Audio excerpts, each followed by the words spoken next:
Hi everyone, this is Aditya Keshwarwani. Welcome to my YouTube channel Scientific Tutorials. So we have हम another video आ चुका है basically interview series का जो video चल रहा है. So इसमें हमने एक गेस्ट को इनवाइट किया है basically his name is Ganesh. और अभी उसने आईआईटी की काउंसलिंग में उसको आईआईटी इंदौर मिल चुका था. Also he is selected for IISER Bhopal. Also he had given a interview in NISER and also at IIT Mandi. So अभी Ganesh, welcome to our channel. कैसा लग रहा है अभी फिर तुमको? बहुत अच्छा लग रहा है। सो मतलब अभी आईआईटी तुमको आईआईटी इंदौर भी मिल गया है, आइजर भोपाल में भी तुम्हारा सिलेक्शन हो गया. सो मतलब अभी फीलिंग कैसी है? आईआईटी भी है, आइजर भी, जिसमें चाहो उसमें ले लो. हाँ, बिल्कुल बिल्कुल, अभी एकदम ऐसे सिलेक्शन वाले मोड पे आगे खड़े हैं कि ये भी ले सकते, वो भी ले सकते। नहीं तो सो इससे मतलब अभी पहले एक ही ऑप्शन था आईआईटी का। तो अच्छा, तुम्हारी एग्जाम में कितनी रैंक थी? मेरी रैंक थी 463। Okay okay. और अच्छा मतलब जब जैम में तुमने ये थर्ड राउंड की काउंसलिंग में तुम्हें ये आईआईटी इंदौर मिली थी? तीनों राउंड में आईआईटी इंदौर ही मिला था। अच्छा, सेम फर्स्ट राउंड से ही आईआईटी इंदौर चला मतलब. हाँ, फर्स्ट राउंड से आईआईटी इंदौर मिला ओके, था। अभी सो क्या प्लान है तुम्हारा? आइजर जा रहे हो कि आईआईटी जा रहे हो? मैं तो आइजर ही जा रहा हूँ, इंटीग्रेटेड ओ, पीएचडी कर। मतलब ऐसा क्या है कि आइजर ही चूज कर रहे हो? आइजर चूज करने के पीछे कोई रीजन? आइजर तो फिर आइजर ही है, आईआईटी से बेटर ही है। हाँ और मतलब एक उसमें रिसर्च के डबल लिए डिग्री तो है उसका मतलब। अलग ही हाँ, माहौल है, वो तो कह सकते हैं. बिल्कुल तो मतलब बिल्कुल। अल्टीमेटली तुमको पीएचडी तो पहले से करनी थी, मतलब डिसाइडेड था. हाँ, बिल्कुल डिसाइडेड था, पीएचडी करनी है। अच्छा अच्छा, मतलब सबसे फेवरेट टॉपिक तुम्हारा कौन सा है फिजिक्स में, मतलब जिसमें तुम्हें इंटरेस्ट मेरे को तो सभी टॉपिक अच्छे लगते हैं। है? वो मतलब सभी ऐसे नहीं वाले. कि ये टॉपिक अच्छा है। ओके, सो कुछ अपने हाँ, बारे में बताओ कि कहाँ से हो तुम, कहाँ से तुमने बीएससी की, कैसे रहा बीएससी की जर्नी? मैं सर अभी अकोला से ही हूँ, अकोला महाराष्ट्र से, और यहीं से मैंने अपना बीएससी तक का पूरा एजुकेशन कंप्लीट किया है। मेरा कॉलेज है Shri Shivaji college of art commerce science Akola. तो यहीं पे एकदम से लोकल कॉलेज से ही बीएससी की, जो लोकल कॉलेज में ही हमेशा होता है कि हमेशा प्रैक्टिकल ओरिएंटेड रहो, असाइनमेंट कंप्लीट करो। तो बस वही सब लाइफ थी कि लॉकडाउन से ये सब ओरिएंटेड हो गए हैं। नहीं तो इससे पहले बिल्कुल एकदम प्रैक्टिकल वगैरह के ओरिएंटेड ही थे। ओके, अच्छा ये बताना तुमको आईआईटी जैम के बारे में ये कब से पता था मतलब? एक्चुअल में इसके बारे में पता मुझे फर्स्ट सेमेस्टर से ही था, क्योंकि उस टाइम कैसे 12th हो गया था तो आईआईटी जेई दी थी। उसमें रैंक इतनी अच्छी नहीं आई थी। तो फिर सोचा कि बीएससी करने के बाद आईआईटी चले जाए, आईआईटी का सपना तो था ही। तो इसके लिए सर्च किया था, तो आईआईटी जैम के बारे में पता चला। तो फर्स्ट सेम से ही उसके लिए तैयारी की थी मैंने। अच्छा, फर्स्ट सेमेस्टर तो फर्स्ट सेमेस्टर से ही तुमने कहीं कोचिंग ली थी कि कोचिंग कब ली थी तुमने? फर्स्ट सेमेस्टर से कोचिंग तो नहीं ली थी, तब तो मैं कॉलेज के सर से ही गाइडेंस लेता था। तो उन्होंने जैसे बुक्स वगैरह बताए वही पढ़ता था। लेकिन जब से लॉकडाउन लगा है, लॉकडाउन के बाद मैंने अनअकैडमी ज्वाइन किया था और वहीं से कोचिंग ली फिर।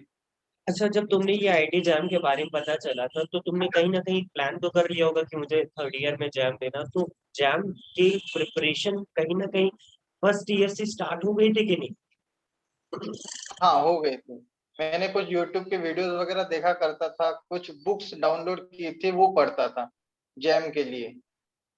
और फिर आगे चल के फिर नोट्स वगैरह बनाना स्टार्ट किया मैंने उन्हीं बुक्स में से। मतलब थर्ड ईयर में तो थोड़ा एक पार्ट ये इजी था कि हमें कॉलेज नहीं जाना पड़ रहा था. तो कहीं ना कहीं एक हाँ, बेनिफिशियल स्टूडेंट्स के लिए तो मैं हमेशा कहता हूँ कि कोविड का जो टाइम था उनके लिए मतलब बेनिफिशियल हो गया, क्योंकि कॉलेज का उतना हेक्टेक नहीं था. और जिनको भी जो भी कंपटीशन एग्जाम देने थे उनके लिए थोड़ा इजी हो गया था. तो कहीं ना कहीं मतलब हाँ, तुम जब कोविड चल रहा था तो जैम को लेके कितने घंटे मतलब तुम्हारी क्लासेस रहती थी, और उसके अलावा एक्स्ट्रा टाइम तुम कितना पढ़ते थे? मैं मतलब दिन भर में बस वही पढ़ता ही था, मतलब क्लासेस, और क्लासेस के अलावा जो टाइम मिलता था उस टाइम में मैं नोट्स बनाता था या उसको रिवाइज करता था।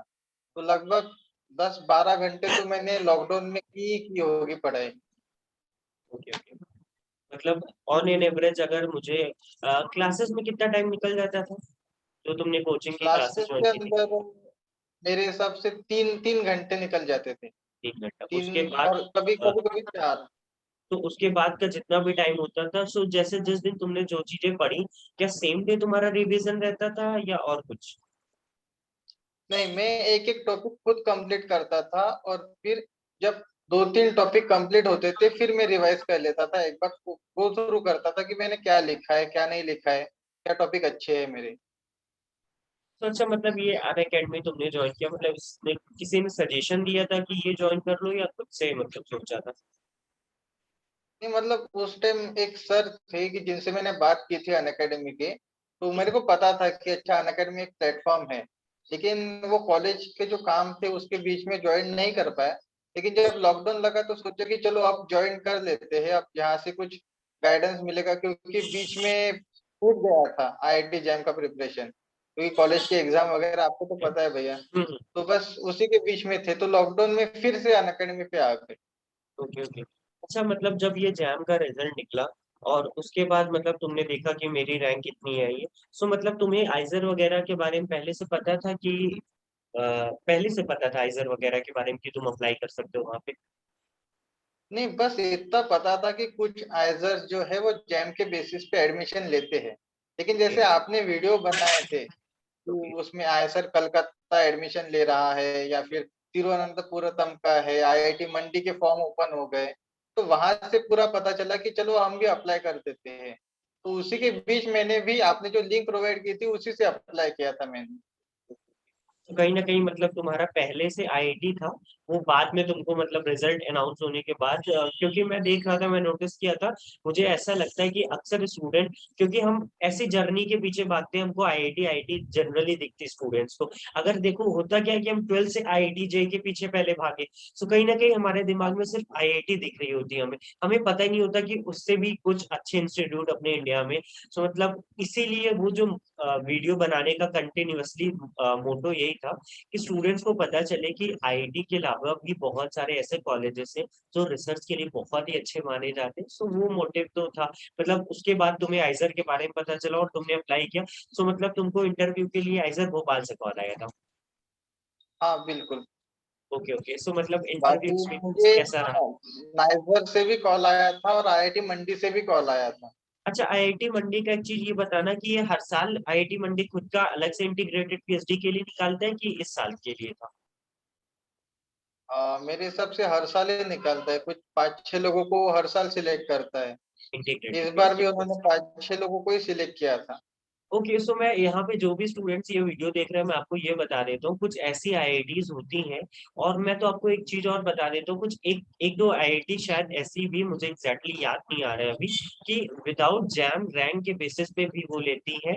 और उनका 2 राउंड का इंटरव्यू होता है, अल्टीमेटली आपको सर्च करना पड़ेगा। और जैसे अभी गणेश ने बताया कि इसने भी आईआईटी मंडी का इंटरव्यू दिया था, सो उनका क्या क्राइटेरिया था कि उसमें 600 या 700 रैंक जिनकी आई थी, वो फॉर्म भर सकते थे और उसके बाद उनको इंटरव्यू देना था, उसके बाद फाइनल सिलेक्शन था। सो ओके, मतलब जब तुमने आइजर का तुम्हारा आ गया सिलेक्टेड कैंडिडेट्स में, मतलब तुमको इंटरव्यू देना, सो मतलब क्या प्लान था कि किस हिसाब से तुमने सोच रखा था कि इंटरव्यू कैसे दोगे? हाँ, इंटरव्यू के लिए अनअकैडमी के एक सर है सुनील जोशी सर, तो ओके उन्होंने काफी मोटिवेट किया, उन्होंने पूरा गाइडेंस दिया कि भाई कैसे इंटरव्यू के लिए प्रिपेयर करते हैं, मतलब इंटरव्यू के टाइम कैसे बोलना है, सामने वाले से कैसे बातचीत करनी, हर क्वेश्चन का सवाल कैसे देना है।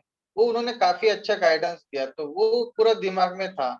उसके बाद में छोटे छोटे जो पॉइंट्स रहते जो थ्योरी के मिस किए जाते हैं, मैंने वो पॉइंट्स को कवर किया था। तो जब इंटरव्यू में वही पूछे तो मैंने वही सब बता दिया।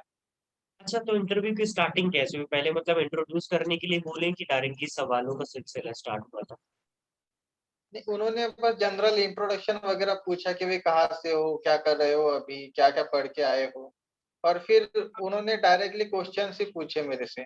मतलब मैंने एक चीज देखी, तो जैसे केमिस्ट्री में 3 पार्ट में केमिस्ट्री डिवाइडेड है, ऑर्गेनिक, इनऑर्गेनिक, फिजिकल। सो कहीं ना कहीं कुछ स्टूडेंट से पूछा जा रहा था कि आपका प्रेफरेंस ऑर्डर क्या, मतलब आपका फेवरेट पार्ट कौन सा, तो फिजिक्स में भी ऐसा कुछ पूछा गया था क्या?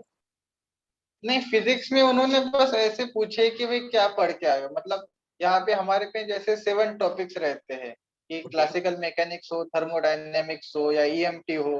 तो वो ऐसे पूछते हैं कि भाई क्या पढ़ के आए हो, तो स्टूडेंट आमतौर पे बताते हैं कि हम क्वांटम पढ़ के आए हैं, हम सॉलिड स्टेट पढ़ के आए हैं। तो इसमें ओके हमको प्रेफरेंस ऑर्डर नहीं पूछते, बस टॉपिक्स पूछते हैं, कौन से टॉपिक्स पढ़ के आए हो।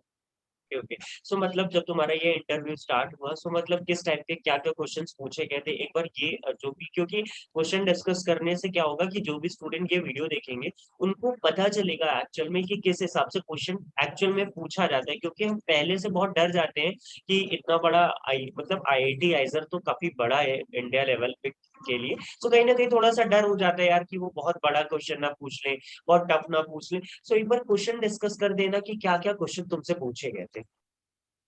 एक्चुअल में इंटरव्यू में उन्होंने काफी बेसिक से क्वेश्चंस पूछे थे मेरे से। तो उन्होंने ओके शुरुआत थर्मोडायनेमिक्स से की थी। ठीक। तो थर्मोडायनेमिक्स के अंदर उन्होंने मुझसे पूछा कि इक्विपार्टीशन थ्योरम क्या होता है। उसके बाद उन्होंने क्वेश्चन मेरे से ये पूछा कि जो मोनो एटॉमिक गैस है या फिर डायटोमिक ट्राइटोमिक गैस है, तो इनके डिग्रीज ऑफ फ्रीडम बताओ, और उसके साथ साथ उनकी सीवी का फॉर्मूला जो है वो लिख के बताओ।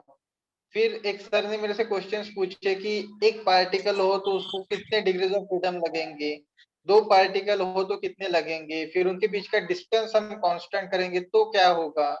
फिर ऐसे दो तीन चार ऐसे पार्टिकल्स के लिए उन्होंने पूछा। तो उसके अच्छा साथ मतलब जब साथ ये एक क्वेश्चन पूछ रहे थे, सो तुम्हारा अप्रोच क्या था क्वेश्चन को लेके? सपोज अगर मान लो कुछ तुमसे नहीं समझ में आ रहा था, सो मतलब तुम किस हिसाब से रिएक्ट कर रहे थे, वहां पे रिएक्शन तुम्हारा क्या था? तो मैंने एकदम से नॉर्मल से रिएक्शन से ही उनको जवाब दिया कि अगर मेरे को क्वेश्चन आता था तो मैंने कहा सर मैं कोशिश करूंगा क्वेश्चन सॉल्व करने की। अगर मुझे नहीं आता था तो मैंने सीधे बोल दिया कि नहीं सर मेरे से नहीं हो रहा ये क्वेश्चन। ओके। उसमें मैंने ज्यादा टाइम नहीं लिया उनसे। अच्छा कहीं ना कहीं थोड़े बहुत हिंट्स दे रहे थे कि नहीं सर? जब मैंने नाइजर का इंटरव्यू दिया तो उन्होंने वो सर ने काफी हेल्पफुल रहे। उन्होंने हर क्वेश्चन में मतलब दो क्वेश्चन पूछे और दो क्वेश्चन में काफी हिंट दी कि क्वेश्चन को ऐसे ट्राई करो, ये फॉर्मूला लगा के देखो, ये सॉल्यूशन हो सकता है, इस हिसाब से ट्राई करो। और आइजर भोपाल में भी उन्होंने एक दो बार मेरे को हिंट दी थी। जैसे एक क्वेश्चन था कि चार पार्टिकल से उन चारों के बीच का डिस्टेंस सेम है और इनका डिग्रीज ऑफ फ्रीडम बताओ। तो मैंने थोड़ा कैलकुलेट करके आंसर उनको 8 बता दिए। तो उन्होंने बोला कि 8 आर यू श्योर। तो मैंने फिर से कैलकुलेट करके उनको 6 बताया, तो बोले हाँ अब सही है। तो ऐसे हिंट्स भी उन्होंने दिए हैं। अच्छा और कुछ क्वेश्चन जो तुम्हें याद हो आइजर भोपाल में तुमसे पूछा गया था? उन्होंने एक क्वेश्चन ये भी पूछा था कि एक पार्टिकल है, उस एक पार्टिकल को 6 और पार्टिकल्स कनेक्ट किए हैं और ठीक है। कनेक्शन के लिए हमने स्प्रिंग यूज किए हैं। तो अब बताओ कि यहाँ पे उसकी एनर्जी कितनी होगी। उसके बाद में उन्होंने मुझे एक क्वेश्चन ये पूछा था, एक डायग्राम दी थी जहाँ पे एक एस्टेरॉइड था, कुछ पोटैटो शेप ऐसा था। तो उन्होंने मुझसे पूछा कि ये जो एस्टेरॉइड है इसकी एंगुलर वेलोसिटी ओमेगा है, तो अब बताना कि इसका जो एंगुलर मोमेंटम होगा वो कितना होगा। तो मैंने उनको जवाब दिया कि आई ओमेगा होगा, मोमेंट ऑफ इनर्शिया इनटू उसका एंगुलर वेलोसिटी। तो उन्होंने बोला ठीक है ये आंसर सही है। तो अब यहाँ पे बताना कि इसका एंगुलर मतलब मोमेंट ऑफ इनर्शिया कैसे फाइंड आउट करोगे, कि जो मैं नहीं बता पाया उनको। तो फिर उन्होंने बोला ठीक है। और एक दूसरा क्वेश्चन उन्होंने मेरे से पूछा था कि तुमको समझो कोविड हो गया है, तुम कोविड पॉजिटिव हो और एक हाउस के अंदर आइसोलेटेड हो। उस बड़े से हॉल में एक फ्रिज रखा है जो काफी टाइम से बंद है। जब तुम स्विच ऑन करोगे तो फ्रिज का टेम्परेचर बढ़ेगा, घटेगा या सेम रहेगा। तो ये क्वेश्चन चालू था तो उसने में मेरा इंटरव्यू उन्होंने बंद कर दिया। वो बोले कि अभी रुक जाओ, बोले इंटरव्यू तुम्हारा हो गया। तो ये क्वेश्चन आधा ही रह गया मेरा। सो मैं एक चीज यहाँ पे ये ऐड करना चाहूंगा, जो भी स्टूडेंट ये वीडियो देख रहे हैं, जो भी क्वेश्चंस गणेश से पूछे गए थे आइजर भोपाल में या नाइजर में, उसका मैं आपको पीडीएफ दे दूंगा, डिस्क्रिप्शन में आपको लिंक मिल जाएगी, एग्जैक्ट क्या क्या क्वेश्चन थे आप वहां से देख सकते हो। ठीक है ओके गणेश, तो मतलब तुमने ये आइजर का इंटरव्यू दिया, सो फिर उसके बाद रिजल्ट कब आया था कि आपका मेरे हिसाब सिलेक्शन हो से गया? 8 तारीख को इंटरव्यू हुआ और कुछ 18-19 के अराउंड रिजल्ट भी आ गया उनका। Okay okay. और फिर उसके बाद तुमने नाइजर के लिए भी अप्लाई किया था? हाँ नाइजर के लिए भी अप्लाई किया था। तो मतलब उनका क्या प्रोसेस होता है, सिर्फ जैम सिलेक्शन या कुछ रैंक के बेसिस पे लेते हैं? एक्चुअली में मेरे हिसाब से रैंक के बेसिस पे लेते हैं, क्योंकि उनके कुछ रैंक्स तक। Okay okay okay. सो मतलब जब तुमने अप्लाई किया, सो जब वहां से इंटरव्यू का कॉल आया, सो वो इंटरव्यू एक्सपीरियंस कैसा रहा तुम्हारा?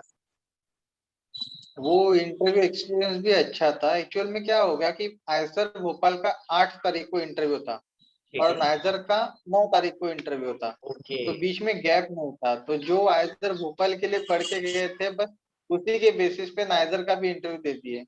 अब उनका ऐसा हो गया कि काफी सारे स्टूडेंट्स थे जो प्री लंच में थे, तो नंबर आते आते बड़ा वेट करना पड़ा।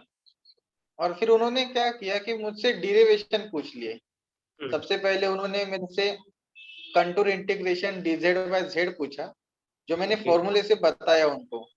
तो वो सर बोले कि नहीं, ये फॉर्मूले से किया ये तो ठीक है, लेकिन इसको किसी दूसरे वे से करके बताओ। तो मैंने दूसरा एक वे से भी करके देखा, तो वो भी उनको बता दिया मैंने। और फिर एक क्वेश्चन मेरे से क्वांटम में पूछा उन्होंने कि जो पार्टिकल इन 3D बॉक्स है तो उसकी जो एनर्जी का एक्सप्रेशन है वो डिराइव करके बताओ। तो वो डेरिवेशन मैंने एक उनको अप्रोच बताया कि हम इसको 1D के हिसाब से 3 अलग-अलग डायमेंशन में सॉल्व करके आंसर को फिर कंबाइन करके लिखेंगे। तो बोले नहीं, तुम किसी दूसरे तरीके से करके बताओ। काफी हिंट्स दी। उन्होंने बोला कि यहाँ पे क्वांटम मैकेनिक्स ना देखते, यहाँ पे सीधे डिफरेंशियल इक्वेशन के तौर पे सॉल्व करके देखो। लेकिन वो कुछ हुआ नहीं मेरे से सॉल्व, तो 2 क्वेश्चन के बाद एक्चुअल में इंटरव्यू बंद हो गया। तो क्योंकि सभी से उन्होंने कुछ दो तीन क्वेश्चन ही पूछे थे उस राउंड में। अच्छा, तो आईआईटी मंडी का जो इंटरव्यू था उसमें किस कौन कौन से कुछ क्वेश्चंस याद है क्या तुमको? हाँ हाँ, बिल्कुल याद है। ओके, तो वो आईआईटी मंडी एक्सपीरियंस का कैसा था? इंटरव्यू सबसे पहला इंटरव्यू था मेरा। ओके ओके, इससे अच्छा। पहले मैंने इंटरव्यू दिया नहीं था। तो वो एकदम से मतलब वो भी काफी अच्छा इंटरव्यू था। काफी अच्छे सर्स थे वहां पे जिन्होंने हेल्प भी की मुझे। तो उन्होंने सबसे पहले उन्होंने मुझसे पूछा कि भाई क्या पढ़ के आए हो तुम। ठीक है। मैंने उनको 2-3 टॉपिक्स बताया, तो फिर उन्होंने क्वांटम से मेरे से स्टार्ट किया। क्वांटम में पूछा कि जो एनर्जी पार्टिकल इन बॉक्स की एनर्जी होती है वो क्या होती है। और फिर जैसे वो क्वेश्चन पूछा तो उसके बाद उन्होंने पूछा कि यहाँ पे हम क्वांटम मैकेनिक्स से क्यों लगाते हैं। फिर एक क्वेश्चन उन्होंने मुझसे पूछा कि समझो एक बड़ा सा हॉल है, उस हॉल के अंदर हमने एक फुटबॉल रखी, तो क्या हम यहाँ पे क्वांटम मैकेनिक्स लगा सकते हैं। और ये 2-3 क्वांटम के क्वेश्चन होने के बाद उन्होंने मेरे से पूछा न्यूक्लियर के ऊपर क्वेश्चंस, कि बेसिक क्वेश्चंस ही थे न्यूक्लियर के ऊपर कि न्यूक्लियस का डायमेंशन क्या होगा, न्यूक्लियॉन्स किसे बोलते हैं, जो नेचर में फोर्सेस है वो कितने हैं, क्या क्या है। उसके बाद में इलेक्ट्रॉन या प्रोटॉन का चार्ज कितना है। हमको पता है कि प्रोटॉन प्रोटॉन के बीच में रिपल्शन होता है, फिर भी न्यूक्लियस के इतने से डायमेंशन के अंदर बहुत सारे प्रोटॉन्स कैसे रह सकते हैं। ये कुछ क्वेश्चंस थे न्यूक्लियर के ऊपर। और एक मैथमेटिकल के ऊपर क्वेश्चन था कि उन्होंने मुझसे पूछा कि प्लॉट करो 2 graph, y is equal to x to the power 13 और y is equal to x to the power 14। बस यही क्वेश्चंस थे। उन्होंने काफी अच्छे, लंबा इंटरव्यू चला था वो भी, लेकिन अल्टीमेटली वहां पे सिलेक्शन नहीं हुआ मेरा। लेकिन फिर भी कहते हैं ना, इंटरव्यू एक्सपीरियंस लेना चाहिए, उससे एक तो होता है कि कॉन्फिडेंस आता है, और कहीं ना कहीं हम कैमरा फेस कर सकते हैं। टीचर्स के सामने बोलना भी एक बहुत टफ होता है, क्योंकि हमें लगता है हो तो जाएगा, बट कहीं ना कहीं हम थोड़ा डर जाते हैं। तो इंटरव्यू फेस हाँ, करना, मैं यही कहूंगा कि इंटरव्यू देना चाहिए। इससे आपका ही कॉन्फिडेंस इंक्रीज होगा। सो अगर मैं बात करता हूँ, अगर जो भी स्टूडेंट एग्जाम देते हैं, अगर आपकी बहुत अच्छी रैंक आती है तो भी, बहुत अच्छी नहीं आती तो भी, दोनों कंडीशन पे आप क्या करो, जहां भी आपको मौका मिलेगा इंटरव्यू देने का, आप वहां पे अप्लाई करो। आप भले ही आईआईटी चूज करो या ना करो, लेकिन इंटरव्यू देने से आप क्या कर सकते हो, आप आगे चल के आप अपने सीवी में उस चीज को मेंशन कर सकते हो कि मैं यहाँ पे इंटरव्यू दिया था, मेरा क्वालिफाई हुआ। नहीं क्वालिफाई हुआ तो भी यू हैव एक्सपीरियंस, तो अपने सीवी में एक्सपीरियंस के तौर से वो भी लिख सकते हो। सो अल्टीमेटली आपका कहीं ना कहीं फायदा बहुत ही ज्यादा होगा। सो ओके, अच्छा गणेश, एक कन्वर्सेशन एंड करने से पहले मैं एक चीज बस ये पूछूंगा। अभी 6 महीना बाकी है जैम को। सो स्टूडेंट्स को तुम क्या एडवाइस करना चाहोगे कि वो किस हिसाब से पढ़े और किस हिसाब से रिवीजन करें, और वो जो लास्ट के मंथ होते हैं जनवरी, और वो जो लास्ट का 3 आवर्स पेपर वाले दिन, उन सबको कैसे टैकल करें? अभी जैसे 6 महीना बाकी है, तो इन 6 महीने के अंदर जिन्होंने प्रिपरेशन स्टार्ट नहीं की है उन्होंने जल्दी से अपने प्रिपरेशन स्टार्ट करनी चाहिए। कुल मेरे हिसाब से इतना बड़ा सिलेबस नहीं है आईआईटी जैम का कि बहुत दिन लगेंगे। हार्डली 3 या 4 महीने के अंदर सिलेबस कंप्लीट हो सकता है। और ओके। जिनका सिलेबस कंप्लीट है या प्रोग्रेस में है, उन्होंने जल्दी से अपना सिलेबस कंप्लीट करके अपनी रिवीजन चालू करनी चाहिए। और मेरे हिसाब से जो आखिरी के 3 महीने हैं, इन 3 महीने के अंदर जो जैम के पीवाईक्यूज है या इसके साथ साथ एचसीयू या डीयू के पीवाईक्यूज है, इन पीवाईक्यूज को करना बहुत जरूरी है।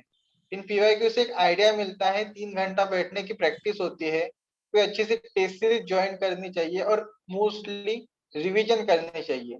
जैम के पेपर में जो की है वो है छोटे छोटे फॉर्मूले, छोटे छोटे सेंटेंसेस, जिनको अक्सर स्टूडेंट्स मिस कर देते हैं।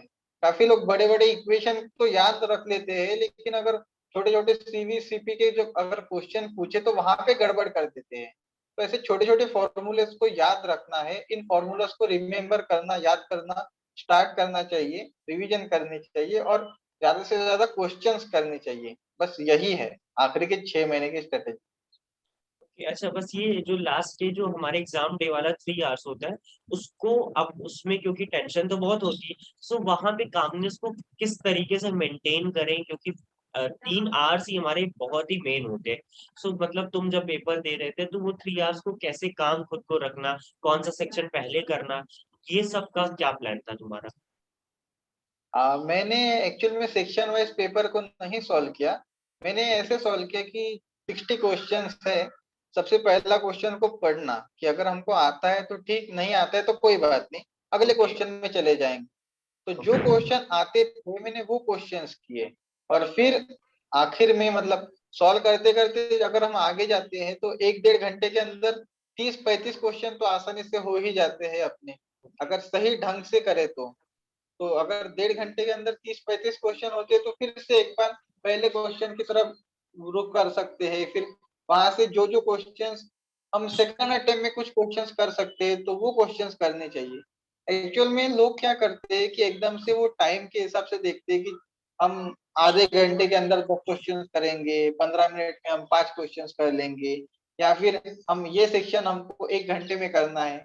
इस हिसाब से नहीं करना चाहिए। जो क्वेश्चंस पहले आते हैं बस उन्हीं क्वेश्चंस को करने से हमारा प्रेशर भी कम होता है। और एग्जाम में एकदम से ऐसे मौके आते हैं कि जहां पर हम छोटे छोटे क्वेश्चंस को नहीं सॉल्व कर पाते, तो वहां पे डरना नहीं है। उन क्वेश्चंस को कुछ टाइम के लिए छोड़ देना है, आगे जाना है, जो आने वाले क्वेश्चन है उनको करना है। और जब हमारे पास टाइम तो बचेगा ही, आखिरी 1 घंटा या 1.5 घंटा, तो उसमें फिर से आना है, फिर से ट्राई करना है। और एक बात ये है कि जो राइटिंग पैड हम यूज करेंगे वहां पे नीट यूज करना है, क्योंकि काफी अगर वहां पे गड़बड़ हो गई वहां, या फिर वहां पे एकदम एक साथ लिख दिया, ऊपर नीचे लिख दिया, तो फिर आंसर ढूंढने में भी तकलीफ होती है। तो वहां पे लिखते समय नीटली लिखना है कि जब हम बाद में देखेंगे कि कुछ कुछ क्वेश्चंस का हमको डाउट रहता है कि ये क्वेश्चन मैंने सही किया या नहीं किया, तो उस टाइम हम राइटिंग पैड पे अपना वो क्वेश्चन देख सकते हैं। अगर हमने वहां पे कुछ ऊबड़ खाबड़ रफली लिख दिया है तो हमको पता ही नहीं चलेगा, फिर से हमारा टाइम जाएगा वो क्वेश्चन सॉल्व करने में। ओके। तो मैं भी अपने यहाँ पे एक चीज ये बोलना चाहूंगा। बेसिक क्या होता है कि हम प्रॉब्लम क्या होती है, स्टूडेंट्स क्या करते हैं, हम पहले से डिसाइड करके जाते हैं कि सेक्शन ए मैं पहले करूंगा 1 घंटे में, फिर मतलब आधे घंटे में सेक्शन बी, फिर जो भी टाइम। सो अगर कभी कभी क्या होता है कि सपोज आपने सोचा है कि आपने सेक्शन ए से स्टार्ट करना है, सपोज शुरू के 5 क्वेश्चन आपको नहीं आए, ठीक है, तो कहीं ना कहीं फिर क्या होता है, प्रेशर बिल्ड होने लगता है। हमको लगता है सपोज आपको 5 क्वेश्चन, अगर किसी को स्टार्ट करने एग्जाम स्टार्ट किया और 5 क्वेश्चन कंटिन्यू उसको नहीं आए, सो कहीं ना कहीं प्रेशर बिल्ड हो जाता है, फिर हम थोड़ा सा डीमोटिवेट होते हैं, हमारा कॉन्फिडेंस थोड़ा सा लो। सो यहाँ पे मैं भी एक चीज यहाँ पे यही बोलूंगा, आप 10 मिनट दे दो पेपर को, पहले जितना भी है क्वेश्चन को एक बार एनालाइज कर लो और इतना टिक कर लो, क्योंकि वहां पे ऑप्शन आता है मार्क फॉर रिव्यू, या जो क्वेश्चन आपको लग रहा है कि ये हो जाएगा मुझसे, तो उसको मार्क फॉर रिव्यू कर लो। सो मतलब जो जो आपको लग रहा हो 10 मिनट में एनालिसिस करो, 60 क्वेश्चन है कि कौन कौन सा मुझे लग रहा है आ जाएगा या जो मैंने पढ़ा है, और कुछ ऐसे क्वेश्चन है जो मुझे बिल्कुल नहीं आएंगे, तो उनको वो वाला दूसरा रिव्यू का एक और ऑप्शन होता है, तो उसमें टिक कर दो। सो जो जो क्वेश्चन आपने आ रहे हैं सबसे पहले उसको सॉल्व करो, और जैसे ही वो हो जाए, जितना भी टाइम आपके पास बचता है, फिर बाकी के जो क्वेश्चन आपको बिल्कुल नहीं आइडिया लग रहे थे, या जो भी वो अगर वो देखना हो तो देख लो, अदरवाइज जो क्वेश्चन कर रखा है उसको एक बार वापस से रीचेक कर लो कि यार सही हुआ है कि नहीं चेक हुआ। और यहाँ पे राइटिंग पैड का, जैसे गणेश ने कहा, बहुत इंपॉर्टेंट रोल होता है। हम क्या करते हैं, प्रेशर इतना ज्यादा होता है, सो कहीं ना कहीं एक पेज पे इतना गंदा सा लिख देते हैं, और कभी जब हमने रीचेक करना होता है आंसर, सो हम उसी में परेशान होने लगते हैं, यार इतना गंदा से लिखा, ये क्वेश्चन नंबर था कि ये क्वेश्चन नंबर। वहां पे साफ सुथरा रहता है। कभी कभी होता है कि आपको एक ही राइटिंग पैड जनरली मिलता है, लेकिन अगर आप वहां पे मांगते हो तो आपको एक्स्ट्रा कभी कभी कुछ पेजेस मिल जाते हैं। तो कहीं ना कहीं आप साफ सुथरा लिखो, नंबरिंग करो, जो भी क्वेश्चन सॉल्व कर रहे हो उसको नंबरिंग कर दो, अदरवाइज जब बाद में आपको ढूंढने कुछ देखना है तो आपके लिए इजी पड़ जाए। सो या आई थिंक गणेश का एक्सपीरियंस आपको बहुत ही ज्यादा काम आने वाला है। उसने जो भी क्वेश्चन डिस्कस किए आइजर भोपाल के, नाइजर के, और साथ ही साथ आईआईटी मंडी के, सो इट विल आपको बहुत ही ज्यादा वो हेल्पफुल करेगा। ऑल्सो हम ट्राई करेंगे कि आपके जो भी डाउट्स हो, सो गणेश भी हमारे साथ ट्राई करेगा कि यूट्यूब पे जो भी हमारा वीडियो पोस्ट होने के बाद कमेंट्स में आप पूछ लेना, किसी को भी किसी तरीके का डाउट है। बाकी आई थिंक इतना सही होगा। सो यार Ganesh, thank you so much for coming in our channel and अपना एक्सपीरियंस शेयर करने के लिए। थैंक यू भैया। And yeah all the best for your future journey. Thank you. Okay.